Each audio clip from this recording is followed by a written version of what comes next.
গাড়িতে বধূ বেশে দিদি শ্বশুর বাড়ি যাচ্ছে, বিদায়ের পালা। কিন্তু ছোট্ট ভাইটা কিভাবে দিদিকে যেতে দেবে বলুন তো?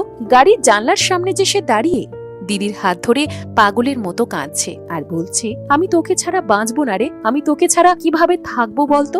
এই দৃশ্যটা এখন সোশ্যাল মিডিয়ায় ঘুরছে আর ভিডিওটা দেখে কাঁদছে সবাই। সত্যিই তো, ভাই বোনের সম্পর্ক মানেই তো ঝগড়া, প্রতিদিন রাগ আর অভিমানের পাহাড়। কিন্তু দুজন একে অপরকে ছাড়া থাকতেই পারবে না। কিছুদিন আগেই ভাইরাল হয়েছে আরেকটা ভিডিও। বিহারের রাস্তায় বর কনের গাড়ির পিছনে ফুল স্পিডে সাইকেল চালিয়ে যাচ্ছে ছোট্ট একটা ছেলে, কারণ ওই গাড়িতে যে তার দিদি বসে আছে।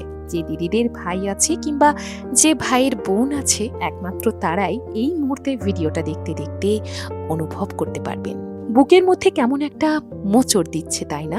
এগুলো শুধু একটা ছবি নয়, একটা ভিডিও নয়, এগুলো বড্ড কঠিন বাস্তব। মেয়েদের বিয়ে হয়ে যাওয়া মানেই এক জায়গা থেকে শিকড় উপড়ে গাছটাকে আরেক জায়গায় গিয়ে বসানো।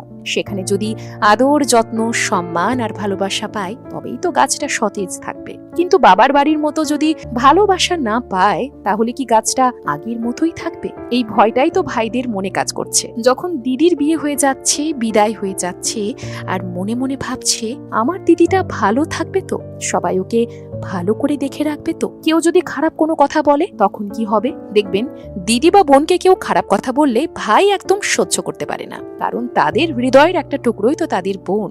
তাই ভাই যেন নিঃশব্দে বুঝিয়ে দিচ্ছে, দিদি তুমি যেখানেই থাকো না কেন, আমি কিন্তু তোমার পাশেই আছি। আচ্ছা, আপনার কি ভাই আছে কিংবা স্নেহের দিদি বা বোন? তাহলে আপনি সত্যিই ভাগ্যবান। আপনার অনুভূতির কথা কমেন্টে অবশ্যই লিখুন। আর ভিডিওটি যদি মন ছুঁয়ে যায়, লাইক এবং শেয়ার করুন।